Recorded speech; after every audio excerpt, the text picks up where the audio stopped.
السلام علیکم۔ کیا آپ جانتے ہیں کہ جب کوئی مر جاتا ہے تو ملک الموت اس کی روح قبض کر لیتی ہے تو اس وقت یہ تمام منظر مرنے والا کس حال میں دیکھ رہا ہوتا ہے، اور جب اس مرنے والے انسان کو قبر کے اندر دفنایا جاتا ہے تو پہلی رات اس کے ساتھ کیا سلوک کیا جاتا ہے، کس طرح سے منکر نکیر زمین کو چیرتے ہوئے اس کی قبر کے اندر داخل ہوتے ہیں، اور کس طرح سے اس کے ساتھ سوال و جوابات کیے جاتے ہیں، اور مرنے والا انسان قبر میں کس طرح رہتا ہے، ان تمام سوالوں کے جوابات آج ہم اس ویڈیو میں آپ کو بتائیں گے۔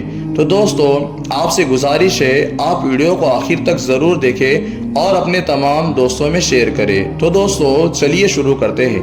اللہ پاک نے قرآن پاک میں ارشاد فرمایا، کل نفس ذائقۃ الموت، بے شک ہر نفس کو موت کا مزہ چکھنا ہے۔ اس بات میں کوئی شک نہیں کہ ہر انسان نے اپنے مقرر وقت پر موت کا مزہ چکھنا ہے۔ جب انسان کے موت کا وقت قریب آتا ہے تو ملک الموت اس کی روح قبض کرنے کے لیے تشریف لاتے ہیں، اور اللہ کے حکم سے اس کی روح قبض کر لیتی ہے۔ تو اس وقت مرنے والے کو یہ احساس نہیں ہوتا کہ وہ مر چکا ہے، بلکہ مرنے والے کو ایسا لگتا ہے کہ وہ ایک بھیانک ڈراؤنا خواب دیکھ رہا ہے۔ اس مرنے والے شخص کو یہ سب ایک خواب کی طرح ہی لگتا ہے، یہاں تک کہ اسے قبر میں اتارا جاتا ہے تو اسے یہ بھی ایک خواب کی طرح ہی لگتا ہے۔ یہ تمام منظر مرنے والا شخص اپنی آنکھوں سے دیکھ رہا ہوتا ہے، جو بہت ہی ڈراؤنا اور خوفناک ہوتا ہے، لیکن اس کے باوجود اس شخص کو ایسا لگتا ہے کہ وہ ایک خواب ہی دیکھ رہا ہے۔ مرنے والے شخص کو قبر کے اندر اتارا جاتا ہے تو وہ روتا ہے اور چلاتا ہے، لیکن اس کی چیخ و پکار کوئی نہیں سنتا۔ وہ اپنے رشتہ داروں، دوستوں اور عزیزوں کو آواز دیتا ہے، لیکن کوئی اس کی آواز کو نہیں سنتا۔ جب اس کو دفنا کر سب لوگ چلے جاتے ہیں تو وہ قبر کے اندر اکیلا رہ جاتا ہے۔ جب سب لوگ مرنے والے کو دفنا کر اپنے اپنے راستے چلے جاتے ہیں اور قبر کے پاس کوئی نہیں رہتا تو اللہ تعالیٰ اس شخص کی روح کو اس کے جسم کے اندر واپس ڈال دیتا ہے۔ جیسے ہی روح مرنے والے شخص کے اندر داخل ہوتی ہے تو وہ شخص فوراً اپنی آنکھیں کھول لیتا ہے اور اللہ پاک کا شکر ادا کرتا ہے کہ اللہ نے اسے اس خواب سے یعنی سپنے سے نجات دے دی۔ اس مرنے والے شخص کو یہ لگتا ہے کہ وہ صرف بھیانک ڈراؤنا خواب دیکھ رہا تھا، جس سے اب وہ بیدار ہو چکا ہے یعنی جاگ چکا ہے۔ جب مرنے والے شخص میں اللہ تعالیٰ دوبارہ روح ڈال دیتا ہے تو وہ شخص اٹھ کر بیٹھ جاتا ہے اور اپنی آنکھیں کھول کر اپنے آپ کو چھونے لگتا ہے، اور وہ اپنے آپ کو ایک سفید لباس میں لپٹا ہوا پاتا ہے یعنی کفن میں۔ اس کے بعد وہ شخص اپنے آپ سے سوال کرنے لگ جاتا ہے، یہ کون سی جگہ ہے، ہر طرف اندھیرا کیوں ہے اور میں کہاں آ گیا ہوں؟ وہ قبر میں چیختا چلاتا ہے اور اپنے رشتہ داروں، دوستوں کو پکارتا ہے۔ اس طرح جب مرنے والا شخص اپنی چاروں طرف اندھیرا ہی اندھیرا دیکھتا ہے تو دھیرے دھیرے اس شخص کو یقین ہونے لگتا ہے کہ وہ مر چکا ہے۔ اسے یہ یقین ہونے لگتا ہے کہ وہ خواب نہیں دیکھ رہا تھا، بلکہ وہ سچ مچ میں مر چکا ہے۔ اور مرنے والا شخص قبر میں زور زور سے چیختا ہے، چلاتا ہے اور اپنوں کو آواز دیتا ہے۔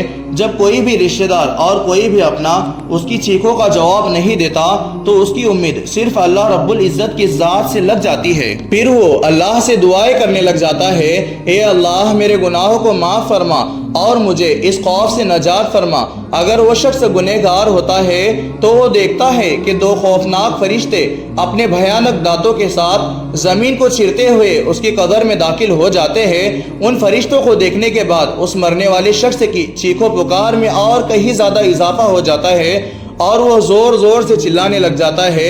اس وقت سوال و جواب کا سلسلہ شروع ہو جاتا ہے۔ حساب و کتاب کرنے والے فرشتے سختی کے ساتھ اس شخص کو پوچھتے ہیں کہ بتا تیرا رب کون ہے اور تیرا دین کیا ہے اور تیرا نبی کون ہے۔ اگر وہ شخص اللہ کا نافرمان ہوتا ہے تو وہ جواب دیتا ہے کہ میں کچھ نہیں جانتا۔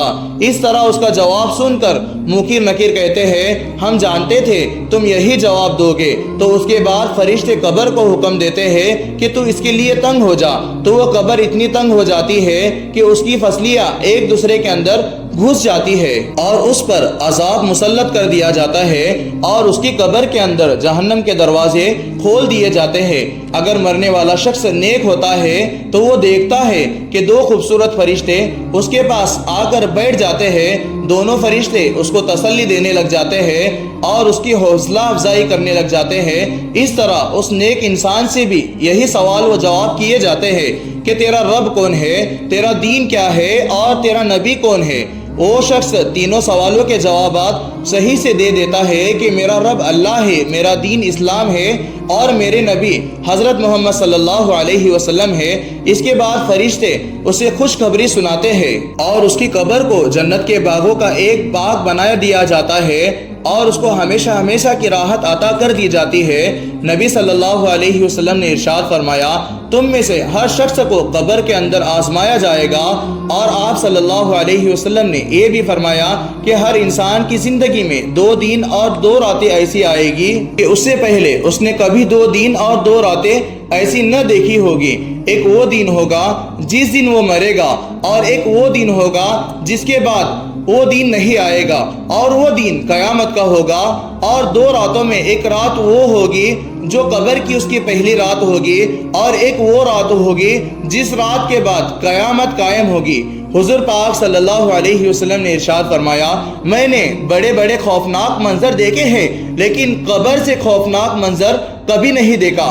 اس بات کے اندر کوئی شک نہیں کہ دنیا کی زندگی ایک مختصر سی زندگی ہے، اور بلا شبہ اس زندگی کو ختم ہو جانا ہے، اور آخرت کی زندگی ہمیشہ ہمیشہ کی زندگی ہے جو کبھی ختم نہیں ہوگی، اور جس کے بعد کوئی موت نہیں ہوگی۔ خوش نصیب ہے وہ لوگ جو اللہ اور اس کے رسول صلی اللہ علیہ وسلم کو راضی کر کے اپنی آخرت کو سنوار لے گئے اور ہمیشہ ہمیشہ کے لیے جنت میں چلے جائیں گے، اور بد نصیب ہوں گے وہ لوگ جو دنیا میں اللہ اور اس کے رسول کی نافرمانی کر کے اپنے لیے جہنم چن لے گئے۔ اللہ سے دعا ہے اللہ ہم تمام کو ہمارے نبی صلی اللہ علیہ وسلم کے بتائے ہوئے راستے پر چلنے کی توفیق عطا فرمائے، اور جہنم کی بھیانک عذاب سے ہماری حفاظت فرمائے۔